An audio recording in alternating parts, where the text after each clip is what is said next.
ভালো লাগে।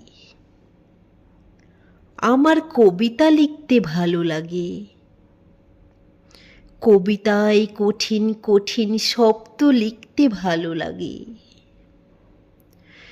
ভালো লাগে ভেতরের যন্ত্রণা একটু বুঝিয়ে পুরোটা অবুঝ রাখতে।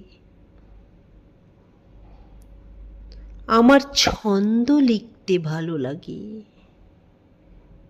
নামে ছন্দ, তাল নেই, যেন তালপাতার সেপাই তেমন ছন্দ লিখতে।